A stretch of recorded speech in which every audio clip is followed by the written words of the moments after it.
இப்போ நான் தினை அரிசியில் உப்புமா செஞ்சுக்கிட்டு இருக்கிறேன். அதை தாளித்து விட்டுட்டேன். எண்ணெய் விட்டு கடுகு கருவேப்பிலை தழை போட்டு பச்சை மிளகாய் போட்டு தாளித்து விட்டு வெங்காயம் பூண்டு ஒரு பூண்டு அரை தக்காளி போட்டு தாளித்து விட்ருக்குறேன். அப்புறம் கொஞ்சம் மஞ்சள் பொடி சில்லி பொடி கொஞ்சம் கரம் மசாலா போட்டு தாளித்து விட்டாச்சு. இப்போ கொதி வந்துருச்சு.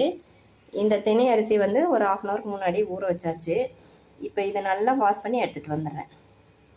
அழுக்கு வந்துக்கிட்டே இருக்கும், நல்லா வாஷ் பண்ணணும். இந்த தினை அரிசியும் கொஞ்சம் லைட்டாக கொஞ்சம் வறுத்து ஊற வச்சேன். அப்போ கொஞ்சம் சாப்பாடு நல்லாயிருக்கும். இப்போ போட்டுக்கலாம். போட்டாச்சு. உப்பு சரி பார்த்தேன், உப்பு கொஞ்சம் பத்தலை, கொஞ்சம் போட்டாச்சு.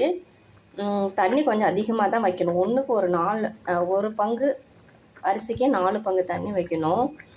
நான் இந்த சைடு ஒரு முட்டை தானே அப்படின்னு இந்த குட்டி சட்டியில் வேக வச்சாச்சு. நேற்றே வேக வச்சேன், கரெக்டாக வெந்திருந்தது. சரி பெரிய பாத்திரத்தில் வச்சு ஏன் வேஸ்ட்டு பண்ணணும் அப்படின்னு சொல்லிவிட்டு இதிலே வேக வச்சாச்சு. இப்போ நல்லா கொதி வருது. இன்னும் கொஞ்சம் நேரம் கொதிக்கட்டும். இப்போ அரிசி போட்டுட்டேன், அது தண்ணி நிறையா இருக்கிறதுனால அப்படி தெரியுது.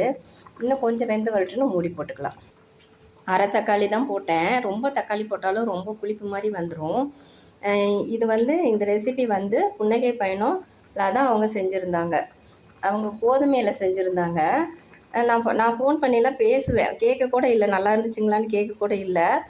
நான் ஒரு நாள் கோதுமையில் செஞ்சுருந்தேன், நல்லா இருந்தது. அவங்க ஏன்னா நல்லா வந்தால் தான் அப்லோடே பண்ணுவாங்க வீடியோவே. அப்புறம் அதனால தான் நான் இப்போ வந்து திணையில் இன்றைக்கி பண்ணிக்கிட்டு இருக்கிறேன். இன்றைக்கி தான் பண்ணுறேன் திணையில்.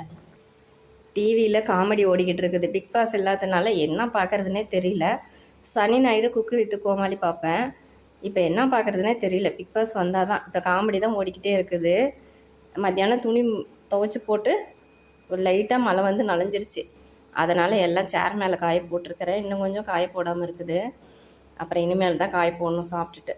என்றைக்கு குட்டி குக்கர் வச்சோமா நம்ம சிம்மில் வச்சு மூடி போட்டு தான் விசில் போடணும், இல்லைன்னா எல்லாம் வெளியே தூக்கி அடிச்சிடும். இப்போ மூடி போட்டுக்கலாம். மூடி போட்டு வெயிட் போட்டாச்சு. இனிமேல் 2 விசில் வந்ததும் எடுத்துக்கலாம். அது வரைக்கும் போய் டிவியை பார்க்கலாம்.